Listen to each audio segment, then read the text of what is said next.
Hello friends, welcome to Gayatri guides. तर आज आपण बघणार आहोत मॅस्लोची गरजांची श्रेणीबद्ध रचना, जी की आपली थेरी नंबर आय थिंक 8 आहे. बरोबर. तर ही जी थेरी आहे ती 4 मार्क्ससाठी तुम्हाला आताचा जो पेपर झाला तुमचा F1 चा, त्यामध्ये विचारली गेली होती. लास्ट क्वेश्चन मध्ये तुमचा जो काही 200 ते 250 शब्दांमध्ये जो काही प्रश्न होता उत्तर लिहायला, त्यामुळे तुम्हाला हा प्रश्न विचारला गेला होता. 4 मार्क्ससाठी इम्पॉर्टंट होता, त्यामुळे करून ठेवायचं आहे. बाकीच्या तुमच्या ज्या काही एक्झाम असणार आहे, सीटेट असेल किंवा मग टीईटी असेल, तर त्या एक्झामसाठी सुद्धा ही जी आहे ती जेबीटी असेल, त्यांच्यासाठी सुद्धा मॅस्लोची गरजांची श्रेणीबद्ध रचना जी आहे ती इम्पॉर्टंट आहे. नीड ऑफ हायरार्की आपण त्याला म्हणतो. बरोबर. Need of hierarchy. ठीक. तर इम्पॉर्टंट आहे, बघायचं आहे काय काय आहे. तर सिंपल आहे. 8 जे आहे 8 प्रकार त्यांनी त्याचे मांडले आहे, की 8 अनुभव जे असतात, गरजा ज्या असतात माणसांच्या, त्या 8 स्टेपमध्ये त्यांनी मांडलेले आहे. इझी आहे की हा जो एक मॅस्लो जो होता, अब्राहम मॅस्लो, तर तो एक मानसशास्त्र होता. तो एक कोण होता, फिजिओलॉजिस्ट पण होता सोबत सोबत. तर त्याने काय सांगितलं की बालकांचा जसा जसा विकास होतो, जशी जशी त्यांची वाढ होते, तशी तशी त्यांच्या भावनिक, मानसिक, शारीरिक, बौद्धिक किंवा मग नैतिक कोणत्याही प्रकारच्या ज्या गरजा असतात त्या कशा होत असतात, वाढत असतात. बरोबर. म्हणजे जशी जशी माणसांची किंवा विद्यार्थ्यांची वाढ होते, लहानपणापासून तो वृद्ध होईपर्यंत, मरेपर्यंत, त्याची जी काय प्रोग्रेसिव्ह स्टेज असते किंवा प्रोग्रेसिव्ह जी वाढ असते किंवा विकास असतो, तो ह्या स्टेजमधून होत असतो किंवा ह्या गरजांमधून त्याचा तो होत असतो. म्हणजे काय की आपल्याला माहिती की वाढ ही एका काळानंतर थांबते, परंतु विकास हा अनगिनत असतो, तो अमर्यादित असतो आणि तो शेवटपर्यंत होत असतो. मग त्याच्या म्हणण्यानुसार असं आहे की माणूस जसा जसा मोठा होतोय, त्यांच्या वाढ जे आहे, विकास जे आहे किंवा त्यांच्या कोणत्याही गरजा ज्या आहेत त्या वाढत जातात. कोणीही असा व्यक्ती नाही की ज्यांची गरज जी आहे ती एका ठिकाणी थांबलेली असते किंवा एका ठिकाणी स्थिरावते. म्हणजे प्रत्येकाचं असं असतं बघा, की सपोज आपल्याला सांगितलेलं असतं लहानपणी की 10वी पर्यंत अभ्यास कर, 10वीच्या पुढे असं खूप छान सगळं कॉलेजची लाईफ एकदम मस्त असेल, 12वी पर्यंत अभ्यास कर, 12वी बोर्ड झालं की तुला जॉब लागेल किंवा मग तुझ्या पद्धतीने तुझा रास्ता तू चॉईस करू शकतो.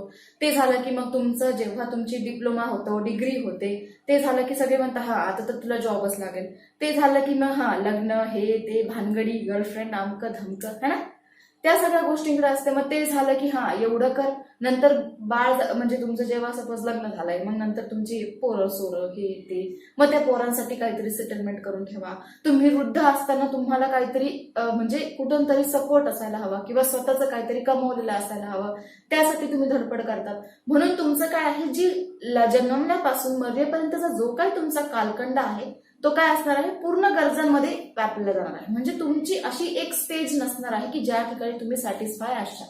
ह्या ठिकाणावरून दुसऱ्या ठिकाणी, दुसऱ्या ठिकाणावरून तिसऱ्या ठिकाणी. पहिले काय असतं की मला एक फक्त प्रायव्हेट जॉब लागला तरी चालेल किंवा गव्हर्नमेंट लागला तरी चालेल.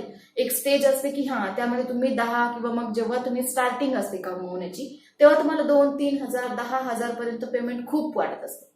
मग तुमची अपेक्षा काय होते, हळूहळू वाढत जाते. म्हणजे तुम्हाला 15,000 पाहिजे असतं पुढे जाऊन, मग तुम्हाला 20,000 पाहिजे असतं.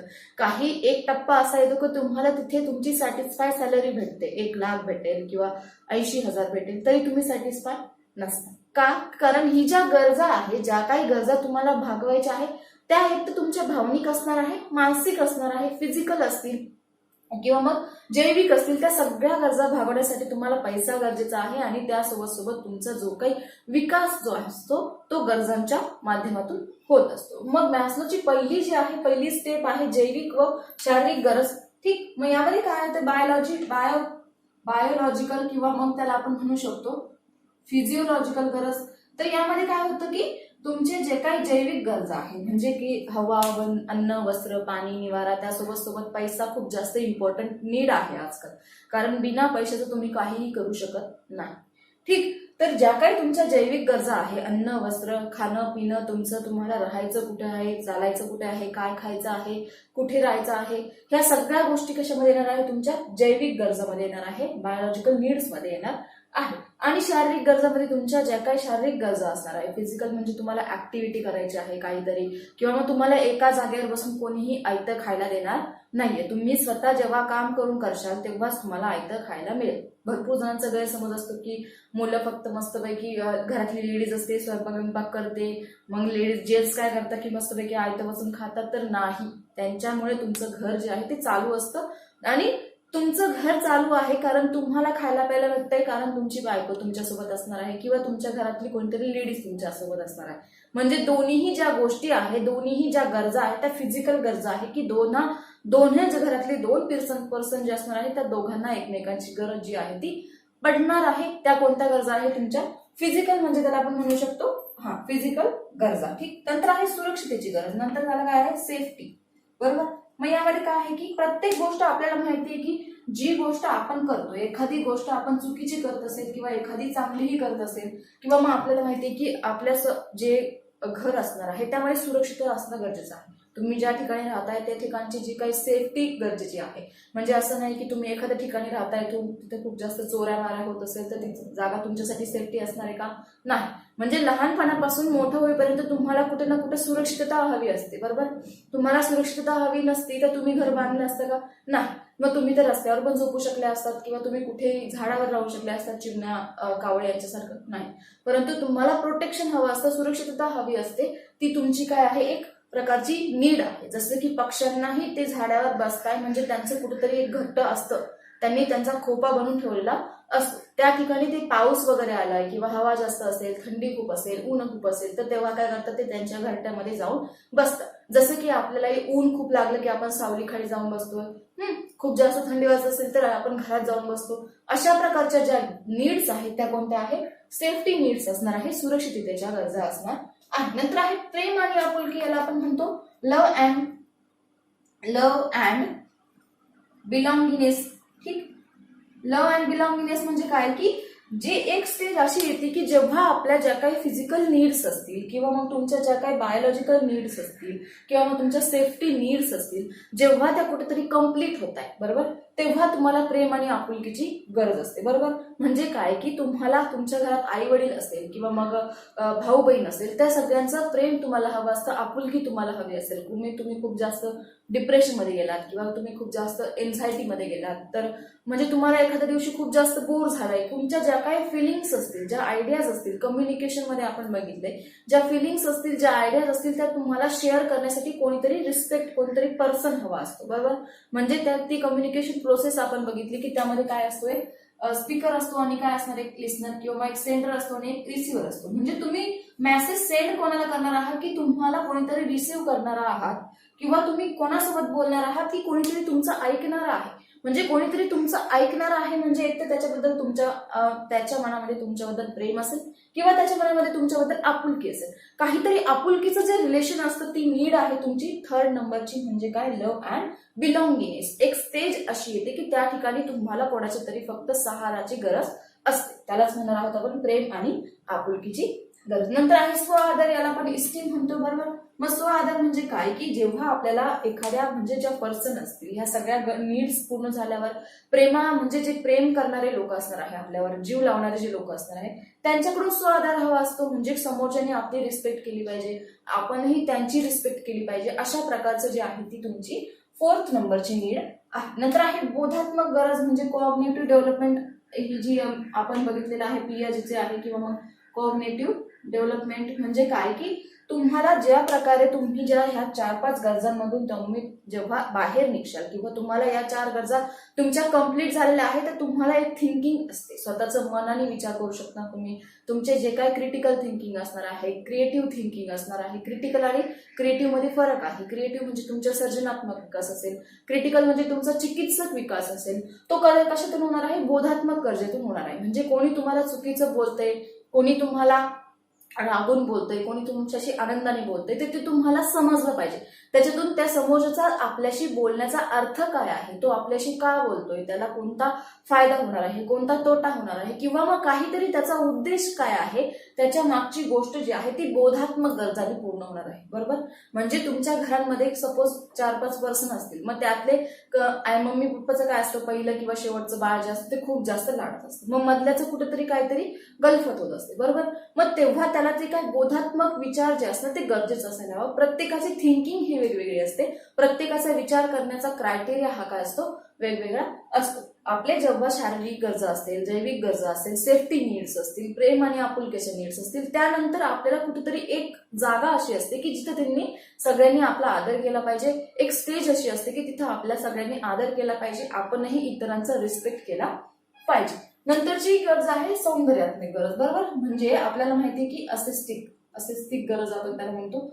तर आपण बघितलेलं आहे बघा की बालकांचा जो काही विकास, वाढ आणि विकासमध्ये आपण बालकांच्या विविध अवस्था बघितल्या. मग त्यामध्ये शैशव अवस्थेमध्ये तुमच्या ज्या काही प्राथमिक गरजा असतील त्या पूर्ण करण्यासाठी बाळ आपल्या आई वडिलांवर अवलंबून असतं किंवा आपल्या शेजारचे म्हणजे आपल्या घरातले जे कोणी मोठे पर्सन असतील त्यांच्यावर अवलंबून असतं. नंतर त्यांची सेफ्टी आपण घेत असतो, म्हणजे बाळाला कुठेतरी सेफ्टी हवी असते, बरोबर. 6 महिन्याचं असेल तर ते गादीवरून खाली पडू नये म्हणून आई काय करते, दोन्ही साईडने उशी लावून ठेवणार किंवा मग त्याला झोळीत टाकणार. मग ते झोळीतून उठलं की पटकन पळत पळत जाणार, कारण ते खाली पडू नये, म्हणजे काही सेफ्टी आहे. नंतर त्यांना आपण प्रेम देतो, आपुलकी देतो. लहान मुल असेल त्यांना सगळेजण घेत असतात जवळ, असं कोणीही नसतं की त्यांना ते म्हणजे लहान मुलाला कोणी हातात घेतलेलं नाहीये किंवा तुमच्या हातात एखादं घरी लहान बाळ असेल तर त्याला आपण टच करत नाही, प्रेम करत नाही, असं कोणीही नसतं. लहान मूल हे रुसोच्या म्हणण्यानुसार काय असते, दैवी असतं, निरोगी असतं. ते काय असतं, त्याच्या मनामध्ये कोणाच्याही प्रति काय असतं, राग भावना कोणत्याही प्रकारच्या नसतं. त्यामुळे त्यांना काय करतो आपण, एक प्रेम करत असतो, आपुलकी त्याच्यामध्ये निर्माण करतो असतो, बरोबर. मग त्यांचा आपण रिस्पेक्ट करत असतो लहान मुलांचा, है ना. म्हणजे त्यांना एखादी गोष्ट हवी असेल तर आपण लगेच त्यांना देतो. बघा, ते सपोज चालत चालत येते, रिंगत रिंगत येते, त्याला टेबलावर एखादी बॉटल असेल किंवा मग काही वस्तू असेल खेळण्यासाठी हवी असेल तर आपण काय करतो, पटकन देतो. त्याच जागी जर तुमचा भाऊ बहीण असेल, सपोज तुमचा भाऊ आणि बहीण तुम्ही दोघे जण एका शेजारी शेजारी बसलेला आहात, भावाच्या शेजारी एक बॉटल आहे, बहीण भावाच्या इकडच्या साईडने आहे. बहीण जर भावाला म्हटली की मला पाण्याची बॉटल दे पाणी पिण्यासाठी, भाव काय करत, देईल का, नाही देणार. हा, काही काहींचे भाऊ असतात की लगेच देईल, परंतु काहींचे कसे असतात थोडेसे, सगळ्यांचेच भाऊ बहिणीचं रिलेशन तसं असतं. मग तो देईल का भाऊ, तू घे तुझ्या हाताने. म्हणजे काय की इथे काय करतो आपण, त्या लहान मुलाचं रिस्पेक्ट करतो का, कारण त्याच्या ज्या गरजा आहेत त्या प्राथमिक गरजा आहे किंवा तो कोणत्याही इतरांच्या ज्या काही आहे म्हणजे त्याच्या मनामध्ये कोणाबद्दल राग अनादरच्या ज्या भावना आहेत त्या नाही. म्हणजे आपण तिथे काय करतो, त्याचा आदर करत असतो, त्याची रिस्पेक्ट करत असतो, त्याला जे हवं ते आपण तिथे देत असतो. त्यानंतर एक अशी स्टेज येते की जिथे सौंदर्यात्मक गरज खूप जास्त गरजेची असते, जशी आपली कुमार अवस्था असेल, प्रौढा अवस्था असेल. त्यामध्ये काय होतं, दोघं जण फ्रेंड असतील तर ते खूप जास्त तुमचे म्हणजे दिसायला छान असतील, त्यांचे केस खूप छान असतील, बॉडी खूप छान असेल, पर्सनॅलिटी खूप छान असेल, ड्रेसिंग सेन्स छान असेल, तर आपल्याला काय करतं, आपल्याला वाटतं की यार नाही, मला पण तसं पाहिजे होतं बरं का, मला पण माझे पण केस तसे हवे होते किंवा माझी पण पर्सनॅलिटी तशी हवी होती, मला पण तसे ड्रेसिंग सेन्स हवा होता. म्हणजे कुठेतरी एक स्टेज अशी येते की जिथे तुम्हाला सौंदर्यात्मकची नीड असते, बरोबर. म्हणजे मी पण छान दिसायला हवं होतो किंवा मी छान दिसतोय का, कोणत्या सर्कलमध्ये गेल्यावर मी यांच्यापेक्षा भारी दिसतोय का किंवा कसा दिसतोय, ही जी नीड आहे ती काय असणार आहे, तुमची सौंदर्यात्मक गरज असणार आहे. नंतर आहे आत्मविश्वासात्मक किंवा मग आत्मविश्वास वास्तविक गरज, त्याला आपण म्हणतो सेल्फ ऍक्च्युअलायझेशन म्हणजे जे आहे त्याला ऍक्सेप्ट करायची जी गरज आहे तिला काय म्हणणार आहोत आपण, आत्मवास्तविक गरज. म्हणजे तुम्ही जसे आहात तसेच ठीक आहात, तुम्ही जसे आहात तसेच खूप छान आहात, बरोबर. म्हणजे आपल्याला माहिती की आपल्या आजूबाजूला किंवा मग आपल्या समाजामध्ये असे खूप जण आहे, खूप लोक आहे की त्यांना एक हात नाहीये, एक पाय नाहीये किंवा काहीतरी एखादा अवयव जे आहे त्यांना कुठेतरी डिसॅबिलिटी आहे, तरी ते खूप छान काहीतरी करत असतात, त्यांच्या अंगी काहीतरी स्किल असतं. म्हणजे तुम्ही सौंदर्यात्मक गरज जी आहे, तुम्हाला सगळे बॉडीचे पार्ट असून तुम्ही एखाद्याच्या बघण्याकडे किंवा तुमच्याकडे तुम्ही एखाद्याकडे बघून म्हणताय की मी छान दिसतोय की नाही, तर ती जी गरज आहे तिथं तुम्हाला कुठेतरी सेल्फ ऍक्च्युअलायझेशन म्हणजे तुम्ही जसे आहात तसं तुम्ही स्वतःला ऍक्सेप्ट करणं गरजेचं आहे, ठीक. आणि शेवटची आहे वैश्विक गरज म्हणजे ट्रान्ससेंडन्स आपण त्याला म्हणू शकतो. मग यामध्ये काय की तुमच्या ज्या काही एक स्टेज अशी येते की तिथे काय होतं की जे आपले आई वडील असतील, आपले भाऊ बहीण असेल, ते सगळे आपल्याला परके वाटत असतात आणि त्या ठिकाणी आपल्याला कोणती तरी गर्लफ्रेंडची किंवा कोणत्या तरी बॉयफ्रेंडची काय करत असते, गरज पडत असते. म्हणजे काय की आई वडील सोडून मला कोणीतरी इतर जणांनी काय करावं, प्रेम करावं, त्यांनी मला समजून घ्यावं, त्यांनी माझ्या जवळ किंवा मागे पुढे हिंडावं. म्हणजे तिथं काय होतं, तुमच्या ज्या काही वैश्विक गरजा आहेत त्या तुम्हाला नीड्स ज्या आहेत त्या भागवण्याचा तुम्ही ट्राय करत असतात. तर अशा प्रकारे जी मास्लोची गरजांची श्रेणीबद्ध रचना आहे ती असणार आहे. सिंपल आहे, इझी आहे, लक्षात कसं ठेवायचं मी तुम्हाला सांगते. आपल्या ज्या काही वाढ आणि विकास आपला पहिला चॅप्टर आपण बघितला F1, त्यामध्ये आपण बघितलेलं आहे की ज्या तुमच्या प्राथमिक गरजा असतात म्हणजे त्या स्टेजेस आहे आपण बघितलेल्या आहे, बरोबर. शैशव अवस्था असेल किंवा नंतर आहे बाल्य अवस्था असेल, नंतर कुमार अवस्था असेल, किशोर अवस्था असेल, बरोबर, प्रौढा अवस्था असेल, वृद्ध अवस्था असेल. मग या सगळ्यांमधल्या ज्या काही तुमच्या स्टेजेस असणार आहे, 6 स्टेजेस, यामध्ये 4 इम्पॉर्टंट आहे की 3 त्या मी तुम्हाला सांगितलेल्या आहे, ऑलरेडी डिस्कस करून झाले आहे की त्या स्टेजेस नुसार तुम्हाला या स्टेप लिहिता येईल. बघा कशा, शैशवावस्थेमध्ये काय करतं बालक आपल्या आईवडिलांवर अवलंबून असतं किंवा मग त्यांच्या ज्या काही प्राथमिक नीड्स असतील त्या पूर्ण करण्यासाठी बालक काय करतं आपल्या घरातल्या किंवा सपोर्टिव्ह जे कोणी आपल्या जवळचे लोक असतील त्यांच्यावर किंवा आईवडिलांवर अवलंबून असतं. म्हणजे ती काय असते तुमची जैविक आणि शारीरिक गरज. पहिली आहे की तुम्ही जेव्हा जन्मल्या तुम्हाला काहीतरी गरज असते. तुम्ही डायरेक्ट जन्मल्यानंतर तुम्ही म्हणजे बिना काही छतचं किंवा बिना काही हवा पाण्याचं राहताल का? नाही. जन्मल्यानंतर म्हणजे तुम्ही जन्मला आणि तुम्हाला रस्त्यावर बाहेर सोडून दिलं तर चालेल का? नाही. म्हणजे तुमच्या ज्या काही शारीरिक गरजा आहेत त्या तुमच्या फर्स्ट गरज येणार आहे. नंतर आहे सुरक्षितता. तुम्ही जन्मल्यानंतर तुम्हाला बाहेर सोडलंय कुठेतरी अंगणात सोडून दिलं तर चालेल का? नाही. तुम्हाला सुरक्षितता म्हणजे तुम्हाला जन्मल्यानंतर 6 महिन्याच्या आत तुम्हाला ते म्हणजे एखाद्या कपड्यामध्ये गुंडाळून ठेवलेलं असतं थंडी वाजू नये म्हणून. कान बांधलेले असतात, हातपाय व्यवस्थित सॉक्स घातलेले असतात, बाकीच्या ज्या गोष्टी असतात त्या सगळ्यांची काळजी घेतली जाते. म्हणजे काही तर सुरक्षता म्हणजे तुमची काय केली असते सेफ्टी नीड्स तुम्हाला दिलेली असते. नंतर आहे आपण इतर जो लोक येत असतात आपल्याला लहान मुलाला भेटायला येत असतात आजूबाजूचे ते काय करतात त्यांना प्रेम आणि आपुलकीचं म्हणजे इकडून पप्पी घेणार तिकडून पप्पी घेणार काय असं अशा प्रकारचे जे आहे त्या ऍक्टिव्हिटीज काय करणार मुलांना सोबत काय करणार आहे ते बाकीचे लोक करणार आहे. म्हणजे इथे काय आहे प्रेमाची गरज आहे.